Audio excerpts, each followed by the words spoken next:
And welcome to what could be another episode of Mega Madness. I guess you could consider it that. I might put it under that category.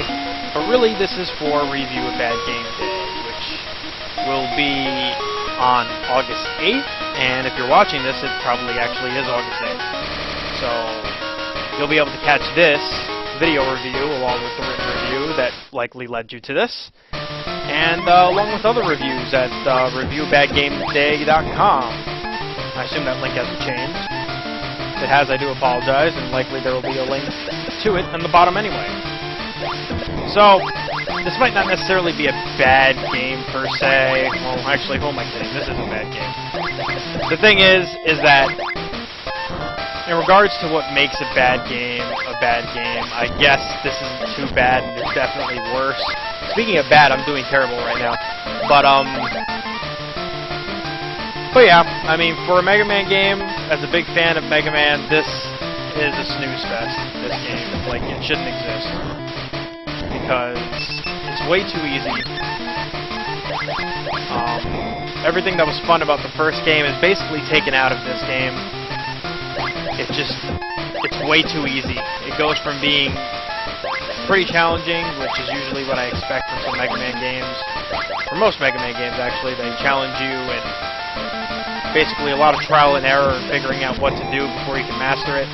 This game, not so much. You kind of just fly by this, and it's not very difficult at all. Of course, I'm not making a good point by sucking it up here, but it really isn't difficult. You can pretty much breeze through this game. Any fan of the series will pick this up and be like, I'd much rather play, you know, one of the NES counterparts. Which I wouldn't blame you. I mean, these basically are dumbed down versions of those games anyway.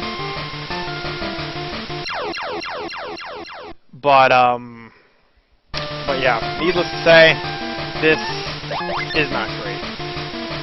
One of the big things I don't like about it is the music. I find the music to be very half-assed and not good. And it's pretty easy. I mean, I happened to die, which is pretty bad on my part, but trust me when I tell you, this is an easy game. For a Mega Man game, it's kind of a pushover.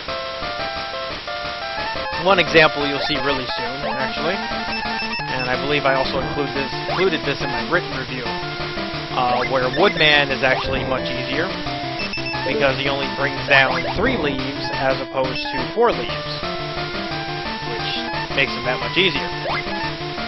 You'll be seeing that very shortly, as I let this chicken run into me. You take a lot less damage, too.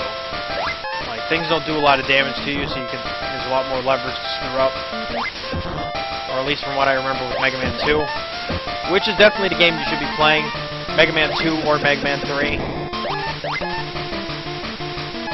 Which, funny enough, this game mixes bosses from Mega Man 2 and Mega Man 3. So play either one of those games and you'll likely have a better time than you do here. The only charm of these handheld games really was the fact that you could take Mega Man to go.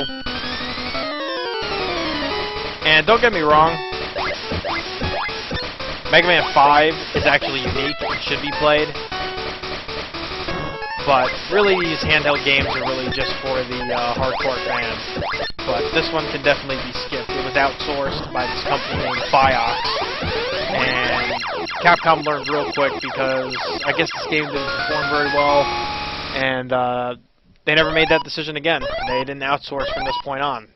So I guess they learned that lesson real quick. Of course, 2 other minor things is you don't start off as Rush Coil, even though they clearly show Rush here. But you don't start off as Rush Coil. Or I should say with Rush Coil, not as Rush Coil. You don't start off with that. The other thing is, if you go with this guy, who's clearly Crash Man, which anybody knows from Mega Man 2, he is Flash Man. Why they changed that, I don't know. Is that a typo? Did they decide to make a NES tradition and not proofread before they put out the game? Who knows? Who cares? This game is just not even worth talking about. As a matter of fact, I'm running out of things to say, because there really isn't much to be said about this game. It's just, maybe it's not the best category for Review Bad Game Day, because should have a game that's just bad on all epic proportions. But I didn't want to pick something that necessarily everybody else was going to pick. And being as big a Mega Man fan as I am, I figured I would pick a game that I actually thought was bad as opposed to one that I thoroughly enjoy. So, here this is. You're getting into Mega Man. Definitely don't start with this. You'll be left with a bad taste in your mouth. Don't end with it either. You know, it'll be the same case. And speaking of bad, you just saw me fall a lot. But my gameplay isn't really what this is all about. It's about this forgettable Mega Man game, which certainly isn't worth your time. Take care, everybody.